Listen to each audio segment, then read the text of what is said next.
Hi friends, मैं विशाल पाटीदार एक बार फिर से आपके साथ। तो मैंने कल तक आपको मध्य प्रदेश की प्रमुख पर्वत चोटियों के बारे में मैप के माध्यम से समझा दिया था। आज मैं आपको बता रहा हूँ कि जो मध्य प्रदेश की प्रमुख नदियाँ हैं वो मैप में कहाँ से कहाँ तक मध्य प्रदेश में बहती है। तो मैप के माध्यम से हम बड़ी ही आसानी से उसको समझ सकते हैं ताकि आपको एग्जाम तक उसे याद रहे और कौन सी नदी उसमें मिलती है ताकि उसकी सहायक कहलाएगी। तो आप आसानी से फिर पता कर पाएंगे कि कौन सी नदी उसकी सहायक नदी है। नर्मदा चंबल की सहायक नदी कौन सी है। तो बिल्कुल आसानी से आपको एमपी का मैप दिख रहा होगा। तो अब मैं बिना देरी करते हुए सीधे सीधे आपको सारी चीज़ें बता देता हूँ। कल सबसे पहले हमने बात करी थी, तो सबसे पहले हम बात करते हैं मध्य प्रदेश की सबसे बड़ी नदी की। तो देखिए दोस्तों, इसमें मैं अभी आपको जो बताऊंगा वो सिर्फ मध्य प्रदेश की जो नदियाँ है वो कहाँ से कहाँ तक बहती है बताऊंगा, लेकिन अगले 5 मिनट में इसके बाद हम एक एक फैक्ट पर चर्चा करेंगे। एक एक नदी क्यों प्रसिद्ध है, उसकी विशेषता क्या है, वो सारी चीज़ें हम अलग से चर्चा करेंगे। अभी आप सिर्फ इसको देख लीजिए, उसके बाद जो फैक्ट लिखने हैं वो मैं आपको बता दूंगा और मैं आपको पूरा का पूरा फैक्ट का भी वीडियो बता देता हूँ इसके जस्ट बाद। पहले हम समझ लेते हैं कौन सी नदी कहाँ पे बहती है और उससे कौन सी अन्य नदियाँ मिलती हैं। तो ठीक है, हम स्टार्ट करते हैं मध्य प्रदेश की सबसे बड़ी नदी से ही। तो जो मध्य प्रदेश की सबसे बड़ी नदी है वो है नर्मदा नदी। तो नर्मदा नदी अमरकंटक से जाती है, यहाँ पे आपको दिख रहा होगा नर्मदा नदी अमरकंटक से होके जाती हैं और वो सीधे चली जाती है। उसके बाद जो वर्धा नदी है पंचमढ़ी की, वह पंचमढ़ी से नर्मदा नदी में मिल जाती है। इसके अलावा अमरकंटक से 2 अन्य नदियां भी निकलती हैं। तो यहाँ आप देख रहे हैं, यहाँ अमरकंटक है, तो ये तो एक नर्मदा हमारी इधर जा रही है। तो नर्मदा के अलावा एक जोहिला नदी जो जा रही है और एक सोन नदी जा रही है। ठीक है, तो सोन और जोहिला जो नदी है वो जोहिला नदी सोन में जाकर आगे जाके मिल जाती है और नर्मदा जोहिला और सोन एक हो जाती है। ठीक है, नर्मदा जोहिला और सोन नदी आगे जाके एक हो जाती है। उसके बाद जो सोन नदी है वो इधर होके पटना चली जाती है और बिहार जहाँ वहाँ से गंगा में मिल जाती है। ठीक है, यमुना में मिलने के बाद वह गंगा में मिल जाती है। ठीक है, तो नर्मदा नदी के बारे में हमने समझ लिया। उसके बाद देखिए दूसरी एक बड़ी नदी है मध्य प्रदेश की, ताप्ती नदी, जो कि नर्मदा के समांतर ही बहती है। तो ये बैतूल के मुल्ताई पर्वत से निकलती है और नर्मदा के समांतर ही बहती है। नर्मदा नदी अमरकंटक से निकलती थी, ये बैतूल के मुल्ताई पर्वत से निकलती है। ठीक है, और ये इधर जाके अरब सागर में मिल जाती हैं। ठीक है, उसके बाद मैं आपको बता दूं एक और जो मुख्य नदी है मध्य प्रदेश की, वह है चंबल नदी। तो चंबल नदी जो है वो जानापाव से निकलती है और जानापाव ये जो है ये मालवा के पठार में आता है। तो चंबल नदी जानापाव से निकलकर राजस्थान में होती हुई यमुना में मिल जाती है। तो यहाँ पे चंबल की जो सहायक नदी है वो उज्जैन की शिप्रा नदी, जिस पर महाकाल मंदिर है और उज्जैन नगरी पूरी इसी में बसी हुई है, इसी के क्षेत्र में। तो शिप्रा नदी इसमें चंबल में मिल जाती है। उसके बाद काली सिंध जो है, काली सिंध इसमें आगे जाके मिल जाती है, जो मध्य प्रदेश की बाउंड्री के बाहर जाके मिलती है। उसके बाद सीहोर से एक पार्वती नदी निकलती है, आप मेरी पेंसिल का नोक देख लीजिए, पार्वती नदी ये यहाँ जाके चंबल में मिल जाती है।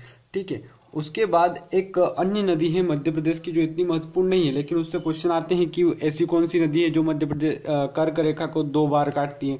तो माही नदी एकमात्र ऐसी नदी जो कर्क रेखा को 2 बार काटती है।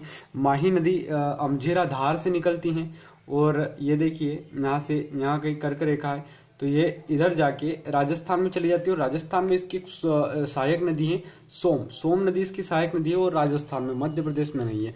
ठीक है, मध्य प्रदेश में अभी इसकी कोई सहायक नदियां मुख्य नहीं है जिसका नाम लिया जाए।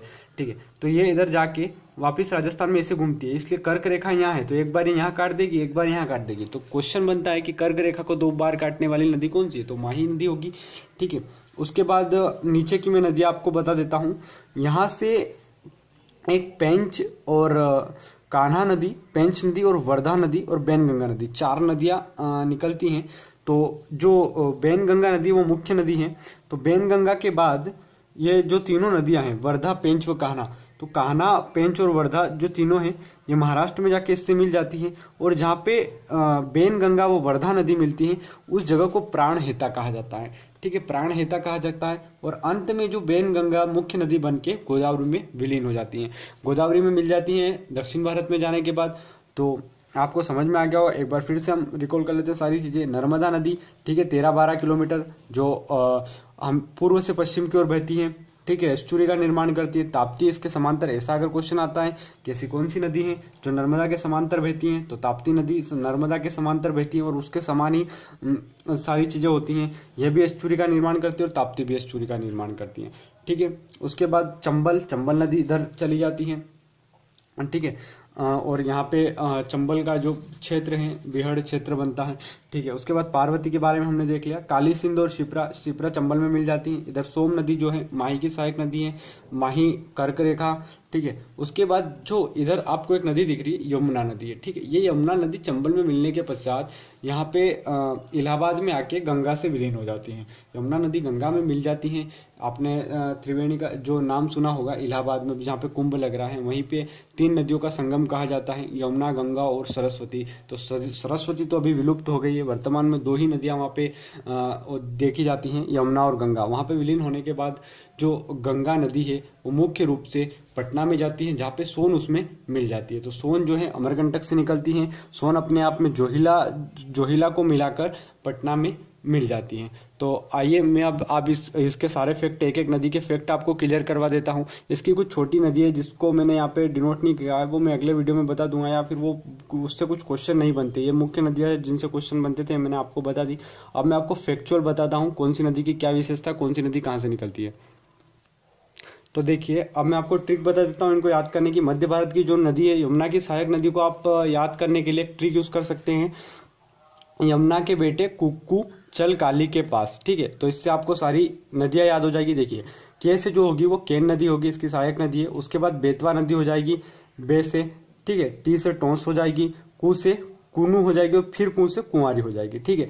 यमुना के बेटे कुक्कू चल काली के पास, ठीक है।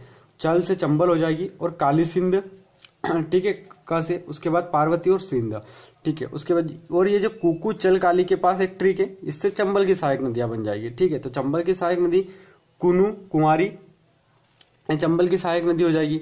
उसके बाद जो सोनारी केन, सोन और जो केन नदी है यह भी इसकी सहायक नदियां, ठीक है। उसके बाद बीबी टोंस से बीहड़ बिछा जो है वो टोंस नदी की सहायक नदियां हैं। और जोहिला जो है सोन की सहायक नदी है। आपको अभी मैंने बताया था कि सोन नदी में विलीन हो जाती है जोहिला आगे जाके। तो सोन, रिहंद और जोहिला जो है सोन की सहायक नदियां हैं, ठीक है। उसके बाद मैं आपको अब और इसके फैक्ट बता देता हूँ। तो अब हम इसके फैक्ट देख लेते हैं मध्य प्रदेश की नदियां। तो मध्य प्रदेश में कुल 207 नदियां बहती हैं और मध्य प्रदेश को नदियों का मायका कहा जाता है। एक फैक्ट आपके लिए। दूसरा फैक्ट, मध्य प्रदेश को नदियों का मायका कहा जाता है। माही, अब माही की चर्चा करते हैं। हमने मानचित्र के माध्यम से तो माही को समझ लिया था। अब माही की जो विशेषता है उसके बारे में, तो अमझेरा के धार से निकलती हैं और खंबात की खाड़ी में मिल जाती हैं, ये मैंने आपको बता दिया था। राजस्थान में एक इसकी सहायक नदी है सोम, ये भी मैंने आपको बता दिया था। प्रवाह, इसका जो प्रवाह है मध्य प्रदेश, राजस्थान और गुजरात में बहती है। माही नदी कहाँ बहती है? मध्य प्रदेश, राजस्थान और गुजरात में। कर्क रेखा को 2 बार काटती है, ठीक है। उसके बाद हम चंबल की बात कर लेते हैं। चंबल को चरमावती भी कहा गया है। मेघदूत में, कालिदास का ग्रंथ है मेघदूत, और उसमें इसका वर्णन मिलता है चरमावती के नाम से। तो जो चरमावती है चंबल नदी है, जानापाव पहाड़ी के महू से जाती हैं और इटावा में, चंबल के पास मैंने आपको ऊपर बताया था वहाँ इटावा है, और इटावा में जाके चंबल में मिल जाती है। इसकी जो सहायक नदी वो है कुन्नू, कुंवारी, और ये मैंने आपको ट्रिक बताई थी, वो ट्रिक लिखी यहाँ पे, कुक्कू चल काली के पास। ये चंबल की सहायक नदी है, कुक्कू चल काली के पास, ठीक है। शिप्रा, मालवा की गंगा कहा जाता है शिप्रा नदी को, ऐसा क्वेश्चन आ सकता है। और ये काकरी बर्डी की जो पहाड़ी है इंदौर के पास, वहां से निकलती है, ठीक है, काकरी बर्डी की पहाड़ी से, और मंदसौर के निकट जाके ये चंबल में मिल जाती हैं, ठीक है। सहायक नदी खान नदी है, जो इंदौर के बीचों बीच बहती है। खान नदी सबसे प्रदूषित नदी है ये। काली सिंध नदी जो है बागली, देवास के पास से निकलती हैं, जो चंबल राजस्थान में जाके मिल जाती है, ठीक है। पार्वती सीहोर के पास से चंबल राजस्थान में मिलती है। कुनू कुमारी शिवपुरी से चंबल राजस्थान में मिल जाती हैं। शिवपुरी से चंबल राजस्थान में, मतलब कुनू और कुमारी भी इसकी सहायक नदियां हैं। सिंधु जो है वो गुना से चंबल में मिल जाती हैं। सिंधु नदी गुना से चंबल। बेतवा नदी की बात करें तो बेतवा को वेत्रवती भी कहा गया है, बेतवा को वेत्रवती भी कहा गया है। और रसिक प्रिया केशवदास में उल्लेख है। रसिक प्रिया इनका एक ग्रंथ है केशवदास जी द्वारा लिखित, उसमें इसका वेत्रवती नाम मिलता है रसिक प्रिया केशवदास। और बाण भट्ट की कादम्बरी में भी इसका उल्लेख मिलता है। बाण भट्ट द्वारा जो रचित कादम्बरी है उसमें भी इसका उल्लेख मिलता है। कुमरागांव रायसेन यमुना में मिल जाती है यूपी में। कुमरागांव रायसेन से निकलकर यमुना यूपी में मिल जाती है। मध्य प्रदेश की सर्वाधिक प्रदूषित नदी, इसीलिए इसे गंगा कहा जाता है। मध्य प्रदेश की गंगा किस लिए कहा जाता है? तो प्रदूषण के कारण इसको मध्य प्रदेश की गंगा कहा जाता है। जितना गंगा में प्रदूषण होता है मध्य प्रदेश में उतना ही इस नदी में प्रदूषण होता है, इसलिए इसे मध्य प्रदेश की गंगा कहा जाता है। किसे? बेतवा नदी को।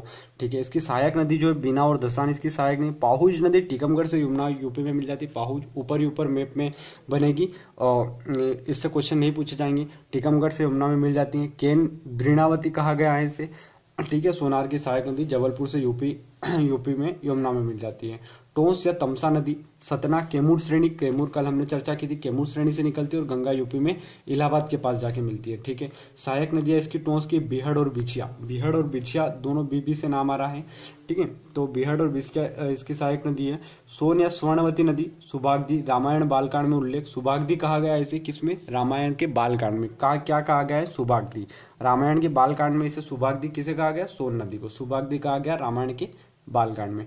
ठीक है, अमरकंटक से पटना में गंगा में मिल जाती है। ठीक है, अमरकंटक से निकलने के बाद सोन व जोहिला दोनों, पहले जोहिला सोन में मिलते, उसके पश्चात जो ये नदी है सोन नदी, ये उसमें मिल जाती है गंगा में। ठीक है, सहायक नदी सोन रिहंद।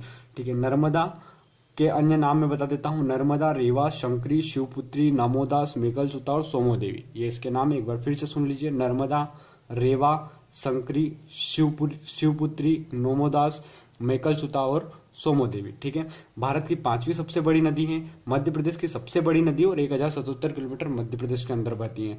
कुल 1312 किलोमीटर लंबाई इसकी। उत्तर भारत और दक्षिण भारत के मध्य विभाजन का काम करती है, क्योंकि विंध्याचल और सतपुड़ा के मध्य बहती है, इसलिए विंध्याचल और सतपुड़ा क्या करते हैं? उत्तर भारत और दक्षिण भारत के जल विभाजक का कार्य करते हैं। इसलिए नर्मदा भी इसके विभाजक का कार्य करती है, इनकी बॉर्डर निर्धारित करती है। ठीक है, उद्गम अमरकंटक से होता है, विलय खंबात की खाड़ी में, और एस्चुरी बनाती है। इसे ज्वारनमुख कहते हैं। एस्चुरी को हिंदी में ज्वारनमुख कहते हैं। अगर क्वेश्चन ज्वारनमुख से पूछा जाए कि ऐसी कौन सी नदी है जो न ज्वारनमुख बनाती है, नदी का ज्वारीमुख बनाती है, तो एस्चुरी मध्य प्रदेश की सिर्फ 2 नदी है, ताप्ती और नर्मदा। ठीक है, इसकी 41 सहायक नदियां। नर्मदा की सहायक नदियों की संख्या 41 है।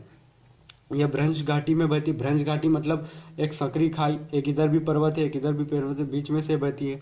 ठीक है, शायक, तवा, शक्कर, दूधी, बूंदी, हिरण, हथनी, ऊटी, शेर, बरना, बंजर, मतलब जो भी यहाँ पे देखिए हिरण है, हाथी है, ऊंट है, शेर है, तो जो भी पशु ये जीव जंतु हैं उनके ही नाम है सारे। हिरण जंगली जो हैं उनके, तवा, शक्कर, दूधी। ठीक है, तो ये आप याद कर सकते हैं इसको। और आगे अब तवा नदी की बात कर लेते हैं। पंचमढ़ी महादेव पर्वत से नर्मदा में मिल जाती है और इस पे बादरा बांध बना हुआ है। सहायक जो है इसकी मालना और सुतवा और देनवा इसकी सहायक नदियां हैं। ताप्ती को सूर्यपुत्री कहा जाता है। और अपरदन के लिए प्रसिद्ध है। अपरदन बहुत अधिक करती है ये। उद्गम बैतूल से होता है, खंबात की खाड़ी में मिल जाती है। एस्चुरी का निर्माण करती है, नर्मदा के समांतर बहती है।